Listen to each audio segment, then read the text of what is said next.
Bien, entonces datos más concretos, las hemorragias digestivas bajas son aquellos sangrados que están debajo del ángulo de Treitz hasta el ano.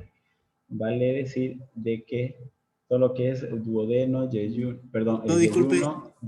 ilion, todo lo que es colon. Doctor, disculpe, no lo estamos viendo la proyección. ¿No se está viendo? Ok. Perdón.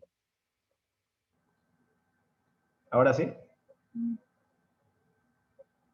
Sí, doctor. Sí, doctor, ahora sí. Ya, muy bien. Entonces, todo aquel sangrado del ángulo de Treitz hacia el ano, hablamos de hemorragia digestiva baja. ¿Listo? Este esquema, esto es un esquema, un algoritmo que lo van a tener ustedes como parte también de una de sus asignaciones para la siguiente semana, que es fantástico. Ay, ¿esto cómo lo saco? Ya, esto trata en realidad, este esquema trata del famoso índice del shock, ¿ya? En la hemorragia digestiva baja.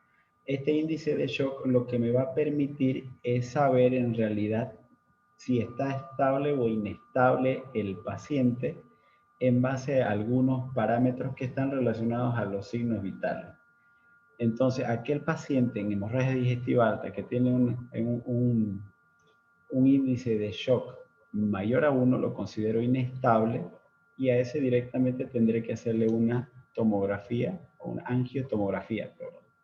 Y en base a la angiotomografía entonces voy a hacer el tratamiento de acuerdo a lo que encuentre. En cambio, en aquel que tiene un índice de shock menor a 1, ya entonces tengo que ver si hay riesgo mayor o menor para que yo siga con la búsqueda etiológica del sangrado. Y esto está en relación a los signos vitales, principalmente con el valor de la hemoglobina y la presión arterial. ¿Listo? Lo que quiero que entiendan en hemorragia digestiva baja es de que 1 representa el 20% de todos los casos de hemorragia digestiva. Y en segundo lugar, que el 80% se autolimita. Entonces significa que un 20% es lo que igual les van a dar problemas. Y que hay dos formas de manifestarse. O a través de deposiciones melénicas o a través de hematoquesia. Sangrado, ¿no es cierto?, que viene junto con las deposiciones o heces fecales. ¿Listo? Entonces cualquiera de las dos. No, como les mencioné, no es exclusiva la deposición melénica de las hemorragias digestivas altas. ¿Ok? Y sus causas van a variar según la edad del paciente. Sin embargo, el manejo inicial del paciente con sangrado gastrointestinal es similar al que tiene sangrado digestivo alto. Significa que tenga el paciente hematoquesia, rectorragia, deposiciones melénicas, lo más importante que tengo que saber es sus datos de estabilidad hemodinámica. Es lo primero.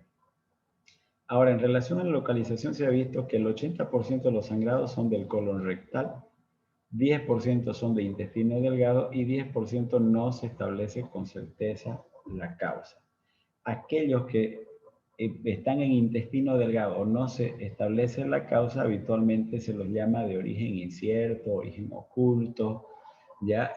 Entonces, representan en realidad un mayor reto para el clínico, porque si bien en las hemorragias digestivas bajas se puede deber a algún problema que está en el recto, en el ano, lo que suelen hacer los cirujanos es pasarlo en primera instancia al coloproctólogo para que resuelva eso. Y el coloproctólogo agarra y dice, nada, maneje medicina interna y luego nos avisan cuando ya esté controlado. Y es verdad, porque ellos no van a estabilizarlo al paciente. Ellos habitualmente van a actuar sobre la lesión que se encuentre después que el paciente esté estable, tenga su colonoscopía y vean qué es lo que se encuentra. Ya, entonces, de igual forma, si ustedes están con hemorragia digestiva, sea alta o baja, vuelvo a ser reiterativo con esto, la estabilización hemodinámica es lo primero. Ahora, de acuerdo a la edad, es verdad también que difiere la causa. Por ejemplo, en niños y adolescentes los divertículos de Meckel son más frecuentes. En segundo lugar, pólipo juvenil o las enfermedades inflamatorias intestinales. Las enfermedades inflamatorias intestinales son dos, en realidad. Están dos dentro de este grupo. Están la colitis ulcerativa y la enfermedad de Crohn. En los adultos jóvenes están los divertículos, está igual la enfermedad inflamatoria intestinal, pólipos, lesiones vasculares. Y en los adultos mayores de 60 años, en primer lugar, están los divertículos y segundo lugar, pólipos y en tercer lugar están las neoplasias. Importante que en estos casos, sin embargo, sepamos algunos otros datos que difieren de las hemorragias digestivas altas, que son los predictores de severidad. Y los predictores de severidad en hemorragia digestiva baja son estos: o hipotensión, o taquicardia, síncope, abdomen sin dolor a la exploración, hemorragia activa por más de 4 horas, uso de aspirina o que tenga dos comorbilidades, las que ustedes quieran: hipertensión, diabetes, obesidad, dislipidemia, las comorbilidades que ustedes deseen. Y se ha visto que con 3 factores presentes de estos 7, ¿listo? Se ha visto que el 84% puede ser una hemorragia grave. Cuando hay de 1 a 2 factores, en realidad 43%, y cuando no hay ninguno de estos factores, en realidad puede ir de 9% de que haya una hemorragia grave. Estas hemorragias digestivas bajas agudas también pueden ser moderadas o masivas. Esto está en base a la clasificación del SHOP. Pueden ser hemorragias digestivas bajas crónicas o pueden ser hemorragias digestivas bajas ocultas. Las que son ocultas habitualmente son intestino delgado. Las que son bajas crónicas habitualmente son colon o son ciego. ¿Listo? Entonces, los tumores que se localizan en ciego habitualmente son los que suelen dar sangrados digestivos crónicos con repercusión en el hemograma, principalmente aquellos pacientes que tienen una anemia, ¿ya? Que progresivamente ha ido disminuyendo su valor de hemoglobina y que se acompañan de pérdida de peso. ¿Listo? Entonces ese es el perfil habitualmente de estos pacientes con hemorragia digestiva baja crónica. ¿Ya? Entonces los cánceres de colon localizados sobre todo en el lado derecho en ciego.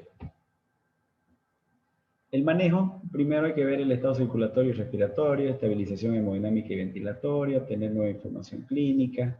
Diferenciar entre el sangrado digestivo alto y bajo a veces se convierte en un reto cuando tiene solamente una deposiciones melénicas, ¿no es cierto?, con disminución después de la hemoglobina, y no te aporta otros datos de significancia como comorbilidades, entonces se convierte en un reto. Y haces una endoscopía digestiva alta y esta te sale normal. Haces una endoscopía digestiva baja y esta te sale normal, pero el paciente sigue disminuyendo su hemoglobina y sigue habiendo episodios de melena o de hematoquesia. Entonces, esos son habitualmente los que te descabezan. Entonces, cuando ocurre eso, hay que buscar en intestino delgado el problema, ¿ya? Entonces, en esos casos, algunos suelen hacer una enteroscopía, ¿listo?, para ir hasta el intestino delgado y tratar de ver si hay algún sangrado. Pero la enteroscopía tampoco no es que vaya a ir a ver todito el intestino delgado en toda su trayectoria, tampoco, no alcanzo a ver todo. En esos casos, entonces, hay lo que hay las famosas píldoras endoscópicas, que ya se tienen en la Caja Nacional y también lo tienen en otro centro clínico, que es muy buenísimo este estudio. Solamente en los casos de sangrados digestivos de origen oculto o de intestino delgado, me sirve para poder hacer el diagnóstico. Aquí hablamos, ¿no es cierto?, de un diagnóstico etiológico. Entonces, la valoración del estado circulatorio incluye básicamente los signos vitales, los cambios ortostáticos. Este dato es importantísimo, ¿ya? Y olvidé igual comentarlo en las hemorragias digestivas altas. Aquel paciente que cambia su presión arterial con la posición y disminuye más bien su presión arterial sistólica más de 10 milímetros de mercurio, estamos hablando de ortostatismo o hipotensión ortostática. Entonces, eso me denota pérdidas sanguíneas también. Entonces, mucho ojo cuando ven este dato. Hay que ver la alteración de la conciencia, la frecuencia respiratoria, ¿ya? Y el volumen urinario. Lo mismo exactamente aplica. La clasificación del shock aplica para cualquier tipo de sangrado, como lo mencioné. En ese caso, entonces hay que estabilizarlo hemodinámicamente. Vías intravenosas, ya sean periféricas o a través de vía central, reemplazar volumen o sangre de acuerdo a qué grado de shock hipovolémico sea. En el caso que sea un shock severo con alteración ya en la mecánica ventilatoria, pues tendré que intubar y proteger la vía aérea, etc. Obtener nueva información clínica a través de la historia clínica, el examen físico completo o estudios de laboratorios pertinentes. Algunos dicen, ¿no es cierto? Bueno, sonda nasogástrica o un examen rectal para poder diferenciar si es alto o bajo. Ya habíamos visto que la sonda nasogástrica tiene limitada sensibilidad y especificidad para poder detectar. 15-20% ni siquiera se encuentra nada, estando el sangrado inclusive activo. ¿Listo? El diagnóstico etiológico, entonces habíamos dicho que el 80% son colorectales, por lo tanto, habitualmente la patología periorificial suelen ser los más comunes. Entre la que más destaca, obviamente, están las hemorroides. ¿Listo? Luego siguen los pólipos, cáncer colorectal, etc. En relación a los divertículos, ¿ya? Es frecuente en el colon derecho, 60%. Pueden estos sangrar, el tratamiento es médico, principalmente estabilización hemodinámica, luego reposo, manejo de líquidos, electrolitos, se amerita reposición de sangre y solamente en aquellos casos donde haya inestabilidad del paciente se tendría que someter a los pacientes a cirugía. ¿Ya? No se olviden, las localizaciones más frecuentes son en el colon derecho. Cuando son múltiples y cuando son recidivantes los sangrados, entonces ahí es donde el cirujano, el coloproctólogo entra en acción. Esto se debe principalmente a que hay una disminución en el consumo de fibra en la dieta, es el principal factor relacionado. Aquí hay una serie de alimentos ricos en fibra. La mayoría de los problemas que están en colon son por disminución en la fibra alimentaria y por el aumento en el consumo de carnes rojas, sobre todo empaquetadas. ¿Listo? Entonces aquí algunos pólipos, ¿no es cierto?, que están sangrando en colon. Luego están las angiodisplasias, que son lesiones vasculares. Bueno, esto lo vamos a pasar. Son formaciones neovasculares, ¿no es cierto?, que se observan acá con su trayecto. Esto sangra. Los pólipos y tumores, estos sí son más terribles y más frecuentes. Tienen un pedículo, como lo ven acá, y se sigue de su lesión polipoidal. Estos pólipos son los que sangran más, inclusive con los que los tumores suelen ocasionar sangrados digestivos bastante masivos, ¿ya? Y esto sí, el tratamiento definitivo son la extirpación de estas lesiones. Habitualmente, tanto los pólipos como los divertículos, el lugar preferido son en el colon descendente, ¿ya? Entonces, aquel paciente que tiene una hematoquesia o una rectorragia con dolor en flanco izquierdo, ¿ya? O en fosa ilíaca izquierda, la primera opción que tiene que pensar son divertículos y en segundo lugar pólipos. ¿Ya? Entonces así se ven los pólipos habitualmente con sus pedículos, ¿listo? Y cuando se irritan son habitualmente estos los que sangran, sobre todo en las situaciones de estreñimiento, y cuando pasa la materia fecal, entonces raspan, laceran y comienzan a sangrar. El tratamiento en estos casos, bueno, son las polipectomías, pero una vez esté estable hemodinámicamente el paciente.